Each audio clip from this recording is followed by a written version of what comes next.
usaha yang membuahkan hasil.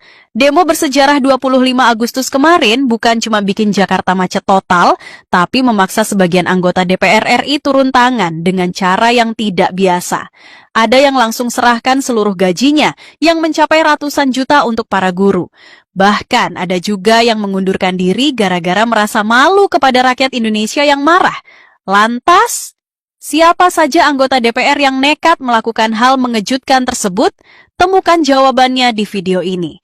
Pada tanggal 25 Agustus 2025, demonstrasi besar-besaran bertajuk Revolusi Rakyat Indonesia mengguncang gedung DPR RI sejak pukul 10.30 WIB dengan massa berpakaian serba hitam.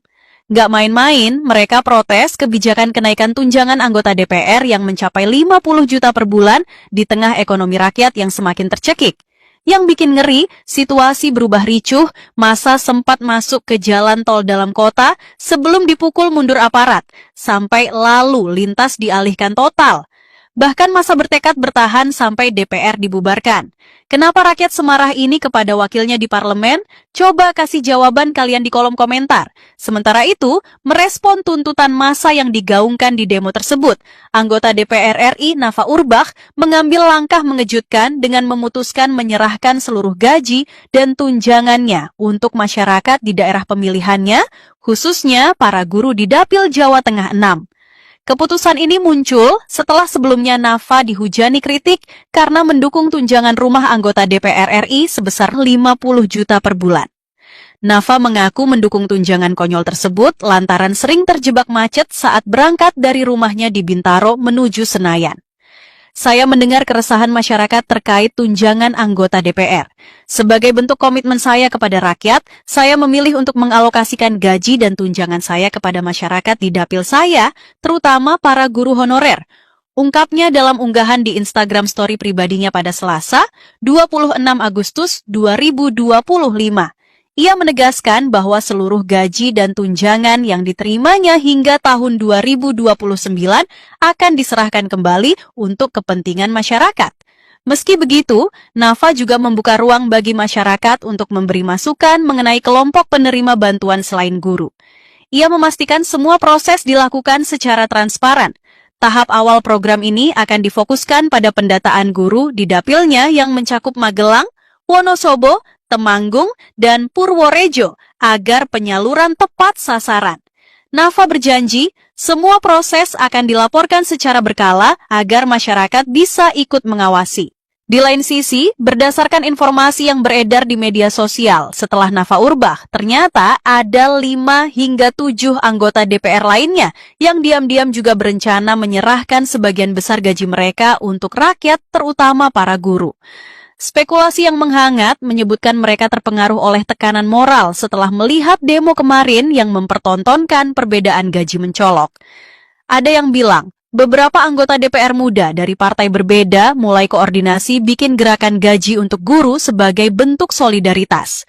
Selain itu, sebuah video yang beredar di media sosial TikTok mengklaim bahwa musisi sekaligus politisi Sigit Purnomo Said atau yang lebih dikenal dengan Pasha Ungu telah mengundurkan diri dari jabatannya sebagai anggota DPR RI dengan alasan menjawab tuntutan massa yang menuntut DPR dibubarkan. Dalam potongan video yang dibagikan, terlihat foto lama Pasha di ruang sidang paripurna disertai narasi yang cukup emosional. Saya tidak mau ikut-ikut makan uang haram, lebih baik saya mundur demi rakyat saya.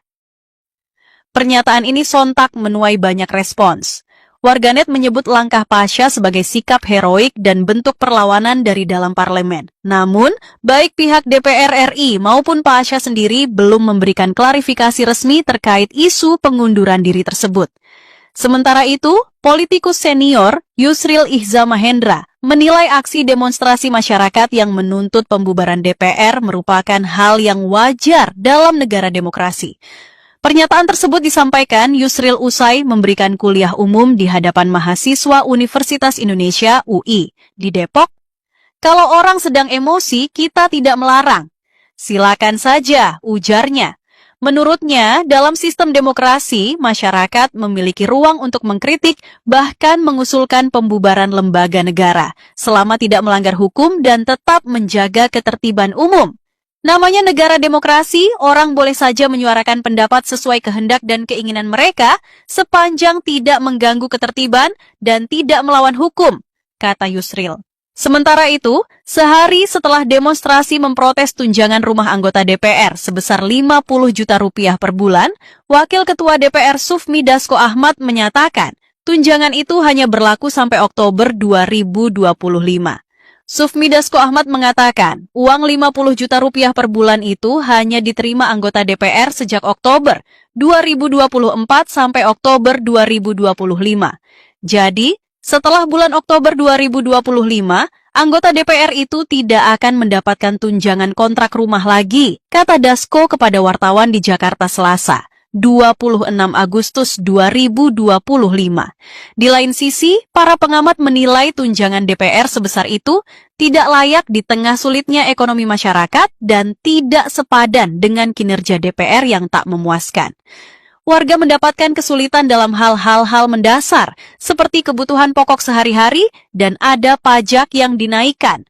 Keputusan soal perumahan ini bukan keputusan yang patut, ujar peneliti Indonesia Corruption Watch, ICWS Tema, Egy Primayoga.